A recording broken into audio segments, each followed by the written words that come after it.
तो अब question number 3 के क्वेश्चन नंबर 1 को सॉल्व कर रहे हैं और इसमें 6 क्वेश्चन है। तो पहला क्वेश्चन है, दो संख्याओं का अंतर 26 है और एक संख्या दूसरी संख्या की 3 गुनी है, उन्हें ज्ञात कीजिए। तो इसमें हमें क्या करना है, हम क्या करेंगे, इसमें संख्याओं का जो अंतर है वो 26 है, यानी एक संख्या x और दूसरी संख्या y मान लेंगे। एक सिचुएशन मान लेंगे कि कौन सी संख्या बड़ी और कौन सी छोटी है। तो माना पहली संख्या x,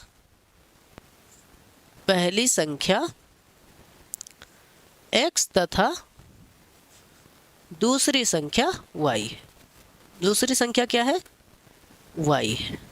और हमने ये कंडीशन मान लिया है कि x जो है वो बड़ा है y से, ये हम मान के चल रहे हैं। इसमें हमने x को बड़ी संख्या माना है और y को छोटी संख्या माना है।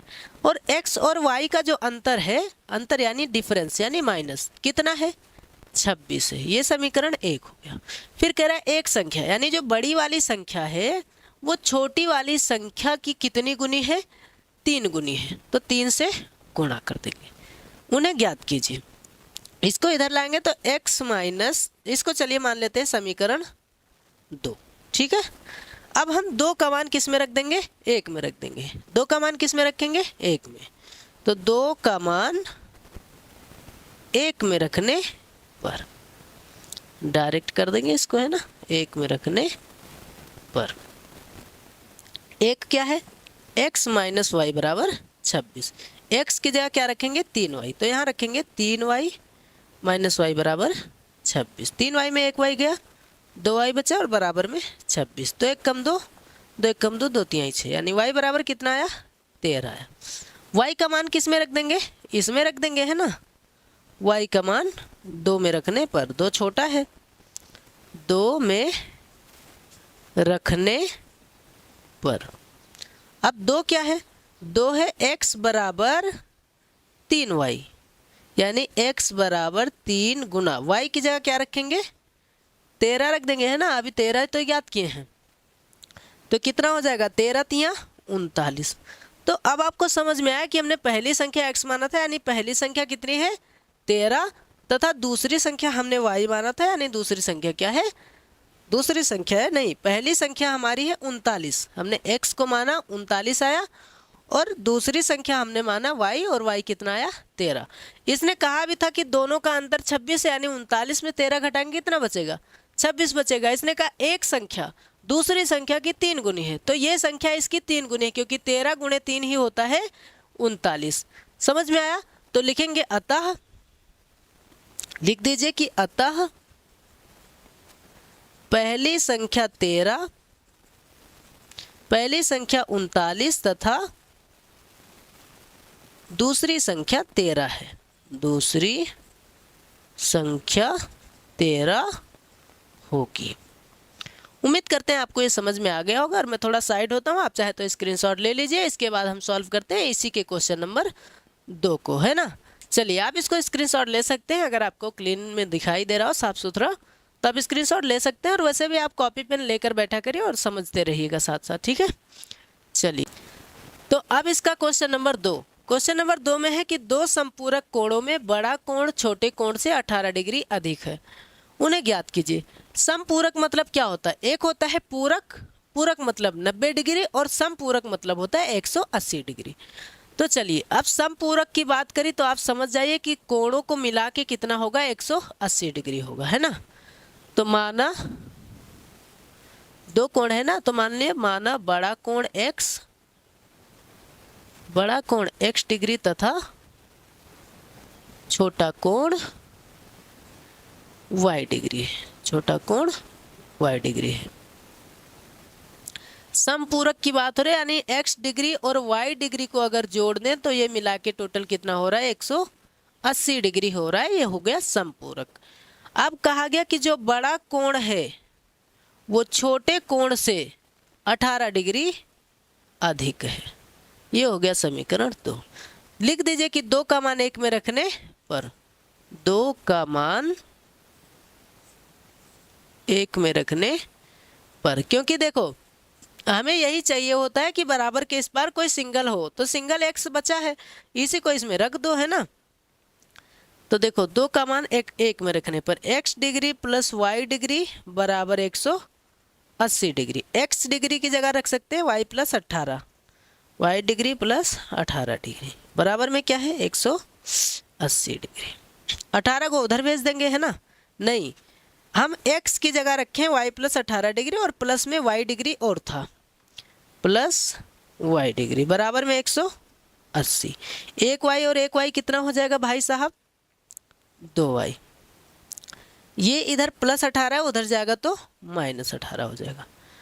अब बताइए कि अगर 180 में से 18 चला जाए यानी 10 में से 8 गया तो कितना बचेगा 2 बचेगा। इधर 7 में से 1 गया 6 बचा, इधर बचा 1 और बटे में 2 है ना, 2 अट्ठे 16 और 2 1 कम 2।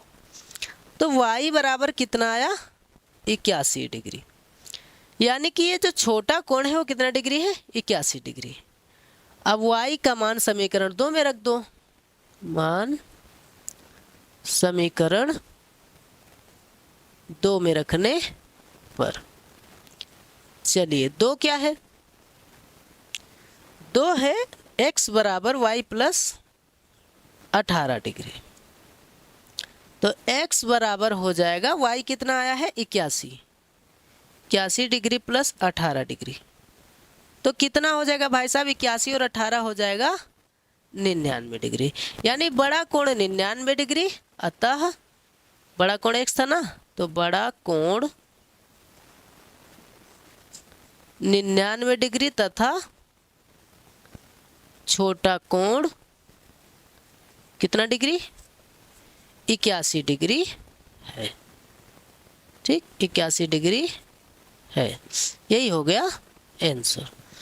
तो मैं साइड होता हूँ, आप चाहें तो स्क्रीनशॉट ले लीजिए और फिर चलते हैं इसके क्वेश्चन नंबर 3 पे, है ना। चलिए अब तीसरे का क्वेश्चन नंबर 3। क्वेश्चन नंबर 3 है कि एक क्रिकेट टीम के कोच ने 7 बल्ले तथा 6 गेंदें रुपया 3800 में खरीदी। बाद में उसने 3 बल्ले तथा 5 गेंदें रुपया 1750 में खरीदी। प्रत्येक बल्ले तथा प्रत्येक गेंद का मूल्य ज्ञात कीजिए। चलिए इसको भी मान लेते हैं कि हल। माना बल्ले का मूल्य x रुपये, बल्ले का मूल्य x रुपये तथा गेंद का मूल्य y रुपये। एक गेंद का मूल्य है ना y रुपये। वही माना एक बल्ले का मूल्य x रुपये तथा एक गेंद का मूल्य y रुपये। ये हम लोगों ने मान लिया। चलिए अब यहाँ पे देखो, अगर किसी एक चीज का दाम पता और ज्यादा, जैसे मान लीजिए 1 रुपये की नहीं, एक टॉफी 5 रुपये की है तो 3 टॉफी कितने की होगी, तो आप कहेंगे 5 गुणे 3 यानी 15 रुपये की होगी। तो मतलब मूल्य को वस्तु से क्या कर देते हैं गुणा कर देते हैं। एक वस्तु का मूल्य अगर पता है तो उसको हम उस वस्तु से गुणा कर देते हैं, यानी 7 को x से गुणा कर देंगे, ये हो गया बल्ले का मूल्य।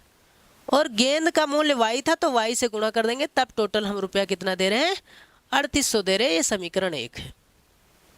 फिर उसने क्या किया 3 बल्ला लिया और 5 गेंद लिया, तब 1750 रुपये दिया।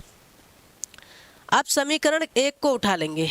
समीकरण 1 से 1 क्या है 7x प्लस 6y बराबर 3800। ये उधर भेज देंगे तो 7x बराबर 3800 माइनस 6y, क्योंकि इधर प्लस में उधर जाएगा माइनस में। और ये 7 यहाँ से कहाँ चला जाएगा डायरेक्ट बटा में चला जाएगा। को समीकरण 2 में रखने पर, है ना, 1 से उठाएं तो किस में रखेंगे 2 में रखने पर। 2 क्या है 3x प्लस 5y बराबर 1750। तो यहाँ पे देखो लिखेंगे 3 गुणे x की जगह लिखेंगे 3800 माइनस 6y बटे में 7, फिर है प्लस 5y बराबर 1750। ठीक है, चलिए गुणा करेंगे यहाँ पे 3 0 0 3 0 0 3 8 24 3 3 9 और 9 2 11 और 3 6 18y। प्लस 7 बचे 35y बराबर में 7 जीरो एम 0, 7 बचे 35, 7 सत्ते 49, 49 3 52 हासिल 5, 7 एकम 7 5 12। अब 35 में से 18 को घटा देंगे है ना, तो 15 में से 8 गया इधर 7 और इधर 2 में से 1 गया 1। 17y बराबर 12,250, ये प्लस में 11,000 उधर जाएगा तो माइनस में 11,400। तो 17y बराबर होगा 0 में से 0 गया हो गया 0, 5 में से 0 गया हो गया 5, इधर 12 में से 4 गया हो गया 8, 1 में से 1 गया कुछ नहीं। 17 बचे 85, 17 जीरो एम 0 यानी y बराबर कितना आया 50। y किसका मूल्य था भाई साहब? y था गेंद का मूल्य, y था गेंद का मूल्य, मतलब गेंद कितने रुपए की है? 50 रुपए की है। यहाँ हो गया इसका एक आंसर, यानी गेंद का मूल्य हमें पता चल गया। अब एक काम करते हैं, अब इसको हम क्या करेंगे, इसको रखेंगे चाहे 1 में चाहे 2 में। तो देखिए अब थोड़ा सा आप यहाँ का नोट कर लीजिए, मैं इधर का मिटा देता हूँ, ये वाला आप नोट कर लीजिए, ठीक है। इस साइड वाला आप नोट कर लीजिए, इसको मैं मिटाता हूँ, यहाँ से मिटा देता हूँ। अब लिखेंगे y का मान समीकरण 1 में रख देंगे, ठीक है। y का मान समीकरण 1 में रखने पर, ठीक है। एक है 7x प्लस 6 गुणे y की जगह रख देंगे 50 बराबर में क्या है 3800, कितना है 3800। तो 7x बराबर 3800 माइनस 6 जीरो एम 0, 6 पंचे 30 है ना, तो ये हुआ 300। तो x बराबर हो जाएगा 3800 में से 300 जाएगा तो बचेगा 3500 और बटे में हो गया 7, 7 बचे 35, 7 जीरो एम 0, 7 जीरो एम 0 यानी x बराबर कितना आया 500। x क्या था? बल्ले का मूल्य, तो लिखेंगे अतः बल्ले का मूल्य 500 रुपये तथा गेंद का मूल्य कितना रुपया 50 रुपये है। उम्मीद करते हैं आपको समझ में आ गया होगा। अब हम चलते हैं इसके क्वेश्चन नंबर 4 पे, ठीक है। तो देखिए क्वेश्चन नंबर 4 है कि एक नगर में एक टैक्सी के भाड़े में एक नियत भाड़े के अतिरिक्त चली गई दूरी पर भाड़ा सम्मिलित किया जाता है।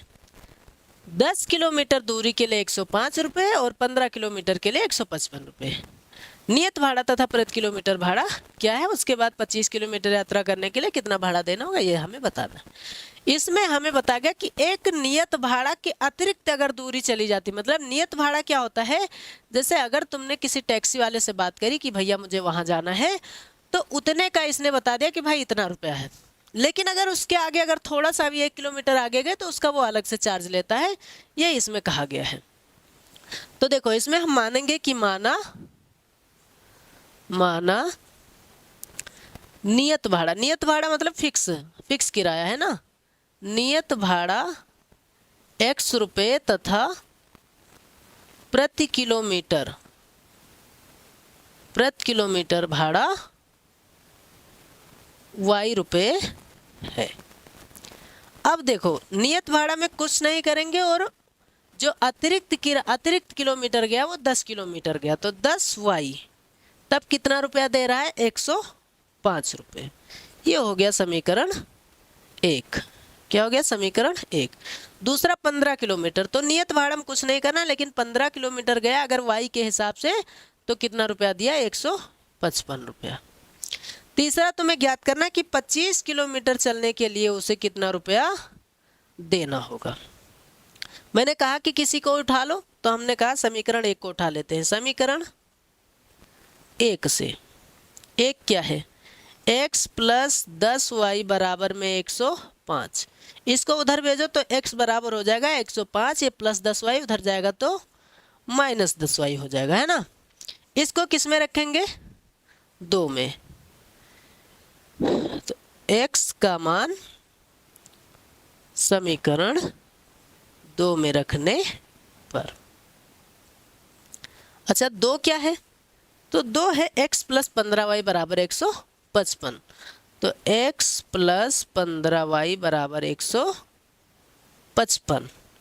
अब x की जगह रखेंगे 105 माइनस 10y और बराबर में नहीं, प्लस में कितना लिखा है 15y बराबर में 155 है। 15y में से 10y जाएगा तो 5y, और ये जो आपका 105 है उधर जाएगा तो माइनस में हो जाएगा। तो 5y बराबर 155 में 105 गया तो कितना बचेगा 50। 5 दहम 50, यानी y बराबर कितना आया 10 आया। अच्छा y 10 आया, अब y का मान किस में रख देंगे, y का मान हम 1 में रख दें चाहे 2 में रख दें। तो y का मान 1 में रखने पर 1 क्या है, x प्लस 10y बराबर 105। तो x प्लस 10 गुणे y कितना है 10 है बराबर में 105। तो x बराबर 105, इधर 10y प्लस में उधर जाएगा तो माइनस में हो जाएगा। 10 दहम 100, तो कितना बचेगा 105 में से 100 जाएगा 5, यानी कि नियत भाड़ा 5 रुपये तथा अतिरिक्त भाड़ा कितना है 10, यानी प्रति किलोमीटर भाड़ा कितना है 10 रुपये और नियत भाड़ा 5 रुपये। तो एक तो हो जाएगा नियत भाड़ा 5 रुपये और प्रति किलोमीटर भाड़ा कितना हो जाएगा 10 रुपये। ये तो हो गया इसका आंसर। इसके बाद भी इसने कहा कि 25 किलोमीटर यात्रा करने के लिए कितना रुपए देना होगा। तो देखो 25 किलोमीटर, आप इसका पहले स्क्रीनशॉट ले लीजिए, फिर इसके बाद में थोड़ा सा इरेज करूँगा और आगे मैं इसको 25 किलोमीटर वाले को सॉल्व करूँगा। ठीक है, चलिए मैं इसको यहीं इरेज कर देता हूँ, यहीं पे इरेज कर देता हूँ। तो ये 25 किलोमीटर जो था आप यहाँ रख दीजिए। x की जगह कितना रखेंगे 5 रखेंगे प्लस 25 गुणे y की जगह पे 10 रखेंगे। तो 5 प्लस 25 दहामा 250, 250 में 5 जुड़ेगा 255 रुपये। तो 255 रुपये देना होगा। उम्मीद करते हैं आपको ये समझ में आ गया होगा। अब हम चलते हैं क्वेश्चन नंबर 5 पे। तो चलिए अब इस क्वेश्चन को हम सॉल्व करते हैं, यानी क्वेश्चन नंबर तीसरे का पांचवा है कि यदि किसी भिन्न के अंश और हर दोनों में 2 जोड़ दिया जाए तो वह 9/11 हो जाती है। यदि अंश और हर दोनों में 3 जोड़ दिया जाए तो वह 5/6 हो जाती है। वह भिन्न ज्ञात कीजिए। तो कोई भी भिन्न आपको पता है अंश बटे हर के रूप में होता है, यानी अंश जो ऊपर वाला भाग होता है और हर जो बटे के नीचे वाला भाग होता है। तो अब मान लेंगे कि माना भिन्न, आप कुछ भी मान सकते हो। तो आप अंश को x, y, a, b, c, d कुछ भी मान सकते हो। तो माना अंश बराबर, हमने कहा अंश a तथा हर b है। हमने a और b मान लिया क्योंकि सब वही पुराना जमाना वाला मान रहे हैं x, y, तो हमने a और b मान लिया। ठीक है, तो अंश हो गया a और हर हो गया b। इसने कहा कि अगर अंश और हर दोनों में कितना जोड़ दिया जाए 2 जोड़ दिया जाए। तो 2 यहाँ जोड़ा 2 यहाँ जोड़ा तो वो भिन्न कितना हो गई 9/11 हो गई। अब हम इसको सरल कर लेंगे तिरछा गुणा करके। 11 को a से करेंगे 11a, 11 दूना 22, 9 को b से 9b और 9 दूना 18। ये 9b इधर जाएगा, उधर ही रहने दो, इधर ही ले आते हैं। 11a माइनस 9b बराबर में 18 और ये प्लस 22 उधर जाएगा तो माइनस 22, यानी 11a माइनस 9b बराबर कितना हो जाएगा -4। ये समीकरण 1 हो गया, क्योंकि 18 में से 22 जाएगा कितना बचेगा 4 बचेगा। 22 बड़ा उसके आगे माइनस है तो माइनस। चलिए एक समीकरण हमने बना लिया। दूसरी बात पे इसके चलते हैं। भिन्न तो वही है a/b है। अब देखो इसने कहा यदि अंश और हर दोनों में 3 जोड़ दें, तो अंश में भी 3 जोड़े और हर में भी 3 जोड़े तो कितना हो जाती है 5/6 हो जाती है। चलो इसको भी कर लेते हैं। 6 को a से 6a, 6 तियाँ 18, 5 को b से 5b और 5 तेई 15। b को इधर ले आओ तो 6a प्लस 5b इधर आएगा -5b। ये 18 इधर प्लस में उधर जाएगा तो माइनस में हो जाएगा। तो 6a माइनस 5b बराबर कितना होगा, 15 में से 18 जाएगा यानी कि -3। ये समीकरण हो गया 2। आपने दोनों समीकरण बना लिया, a और b यानी 1 और 2। तो मैं इसको इरेज करता हूँ, सवाल को भी इरेज कर दूंगा, बस मैं समीकरण को लिखूंगा और सॉल्व करूंगा। बाकी आप क्वेश्चन आपके पास होगा और इसका आप स्क्रीनशॉट ले सकते हैं, ठीक है। मैं क्वेश्चन को इरेज करता हूँ क्योंकि थोड़ा आप जानते ही हैं कि इसमें जगह कम रहती है ना, तो इसको इरेज कर देते हैं ताकि अपनी प्रॉब्लम ख़त्म रहे। हम इसके समीकरण को ही लिखते हैं। समीकरण 1 क्या है, तो 1 है 11a माइनस 9b बराबर में -4 है, ये समीकरण 1 है। समीकरण 2 है कि 6a माइनस 5b बराबर में -3। इसको इरेज करते हैं और अब हम किसी को एक को उठा लेंगे, चाहे समीकरण 1 को और चाहे समीकरण 2 को। लिखेंगे समीकरण 1 से। 1 क्या है, 11a माइनस 9b बराबर में -4 है ना, यही है। अब हम क्या करेंगे, इसको उधर भेज देंगे यानी 11a बराबर -4, ये -9b उधर जाएगा तो +9b।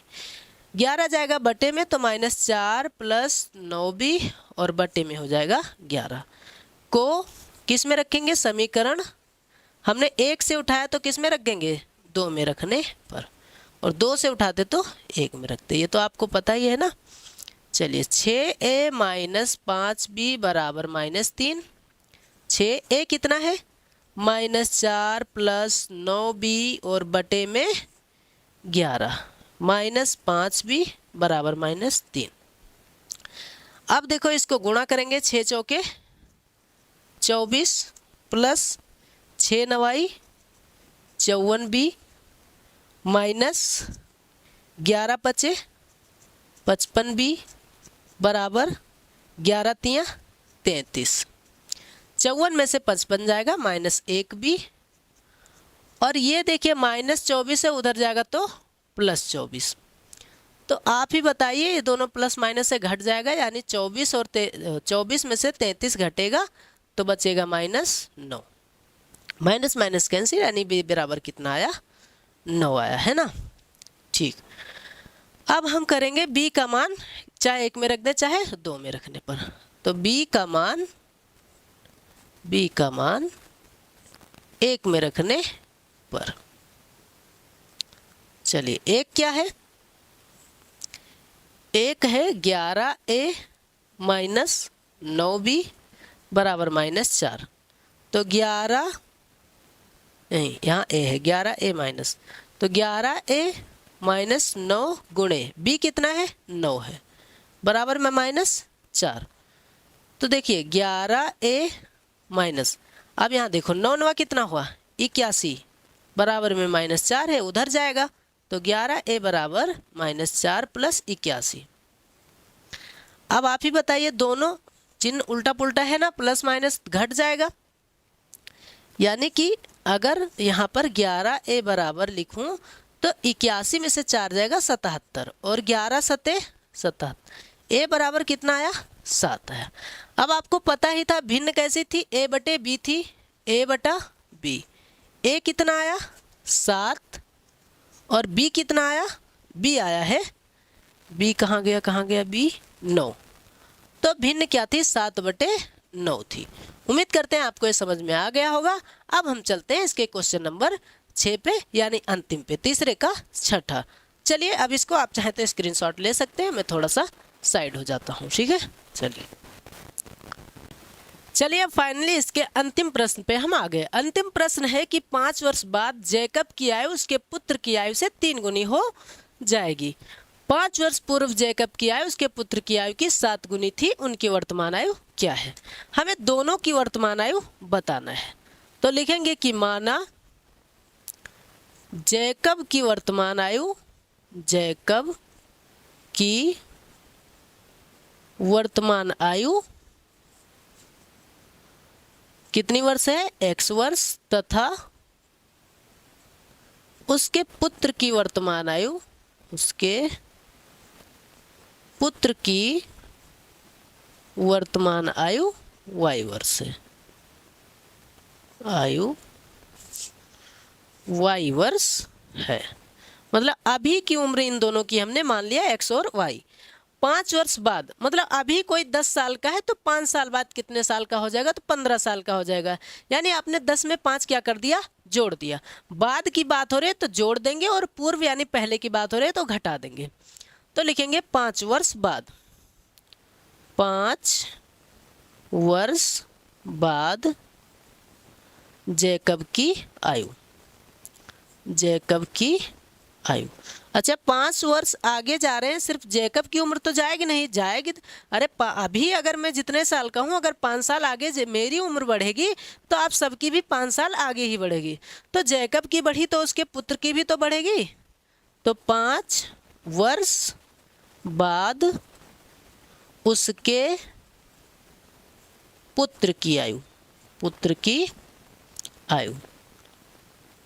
जैकब की आयु x थी, उसमें 5 बढ़ गया भाई, उसके पुत्र की आयु y थी, उसमें भी 5 बढ़ गया। इसने कहा इन दोनों की आयु, जैकब की आयु उसके पुत्र की आयु से 3 गुनी थी। तो जो जैकब की आयु है यानी जो x + 5 है वो y + 5 की कितनी गुनी थी, तो 3 गुनी हो जाएगी। तो देखो x + 5 बराबर 3 को y से 3y और 3 × 5 = 15। 3y इधर आएगा तो माइनस में आएगा, ये 5 इधर प्लस में, उधर जाएगा तो माइनस में, यानी x - 3y और 15 में से 5 गया तो 10। ये हो गया समीकरण 1। ठीक है, चलिए इसी तरह अब हम क्या करेंगे, इसी तरह हम दूसरी बात पे चलेंगे। 5 वर्ष पूर्व चलते हैं।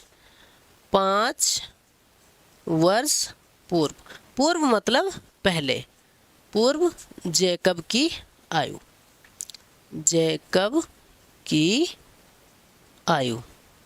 तो जैकब की आयु x है, उसमें से 5 घट जाएगा, पीछे चल रहे हैं ना, पूर्व मतलब पहले। उसी तरह 5 वर्ष पूर्व उसके पुत्र की आयु, पुत्र की आयु। पुत्र की आयु थी y, और y में से 5 क्या घट जाएगा, हाँ y में से 5 घट जाएगा। तो इसने कहा जो जैकब है उसकी आयु अपने पुत्र की आयु की कितनी गुनी हो जाएगी, कितनी गुनी थी, तो 7 गुनी थी। कितनी गुनी, 7 गुनी, तो 7 से गुणा कर देंगे। x - 5 बराबर 7 को y से 7y और 7 × 5 = 35। 7y इधर आएगा तो माइनस में आएगा, ये इधर माइनस में, उधर जाएगा तो प्लस में होगा, यानी x - 7y बराबर 35 में से 5 जाएगा -30। ये हो गया समीकरण 2। हम पूरे सवाल को मिटा देंगे, हमें ये पता चल ही गया है कि जैकब की आयु x और उसके पुत्र की आयु y है। क्वेश्चन को मिटाएंगे, इस समीकरण को लिख के प्रतिस्थापन विधि से सॉल्व कर लेंगे। इसके आगे आप जान भी गए होंगे, आप काफ़ी तेज हो चुके हैं ना, इतने प्रश्न आपने प्रतिस्थापन विधि से पढ़ा, लगभग 12 प्रश्न आपने प्रतिस्थापन विधि से लगा लिया। तो मुझे नहीं लगता तुम्हारे मन में कोई डाउट होगा, लेकिन फिर भी चलो कोई बात नहीं। पहला समीकरण था x - 3y बराबर 10, और दूसरा समीकरण है x - 7y बराबर में -30। हमने इसको दोनों को उतार लिया और बाकी हम इसको इरेज कर दिए।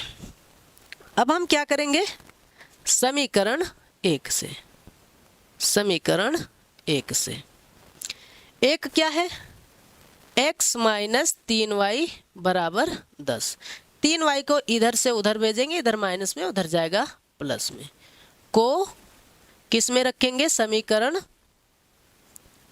2 में रखेंगे, है ना। 1 से उठाएंगे तो किस में रखेंगे, 2 में, और 2 से उठाते तो 1 में रखते हैं। 2 क्या है, x - 7y बराबर -30। तो x की जगह रखेंगे 10 + 3y, -7y बराबर -30। 7 में से 3 गया, कितना बचा, 4y -30। ये +10 उधर जाएगा तो -10, यानी कि -4y बराबर 30 और 10 40, माइनस माइनस कैंसिल, 4 दहाम 40। y बराबर कितना आया, 10 वर्ष। y किसकी उम्र थी, जैकब के पुत्र की, यानी पुत्र की आयु कितनी वर्ष है, 10 वर्ष है। y का मान हम किसी में भी रख देंगे, y का मान 1 में रखने पर, 1 में रखने पर 1 क्या है, x - 3y बराबर में 10। तो x माइनस 3 गुणे वाई की जगह 10 बराबर में 10, x माइनस 3 धाम 30 बराबर में 10, यानी x बराबर 10, ये माइनस 30 उधर जाएगा प्लस 30, यानी x बराबर कितना आया 40 वर्ष। x आया 40 वर्ष, y आया 10 वर्ष, और x किसकी आयु हमने मानी थी, जैकब की आयु। तो लिखेंगे अतः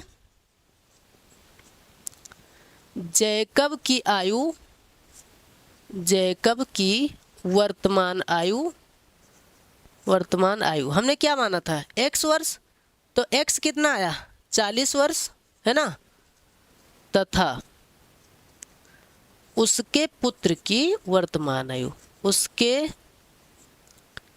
पुत्र की वर्तमान आयु, पुत्र की वर्तमान आयु हमने y माना था, शुरू में आपको याद होगा हमने y माना था, और y कितना आया 10 वर्ष है ना, तो पुत्र की वर्तमान आयु 10 वर्ष है। यही हो गया आंसर। उम्मीद करते हैं आपको ये समझ में आ गया होगा। तो अब मिलते हैं अगले वीडियो में, यानी कि अब हम प्रश्नावली 3.3 वाले वीडियो में मिलेंगे, और उम्मीद करते हैं आपको ये बेहतर तरीके से समझ में आया होगा। तो मिलते हैं अगले वीडियो में, तब तक के लिए आप बने रहिए हमारे यूट्यूब चैनल ज्ञान एक्सप्रेस 24/7 पे। धन्यवाद। तो मैं थोड़ा साइड होता हूँ, आप स्क्रीनशॉट ले ही लीजिए।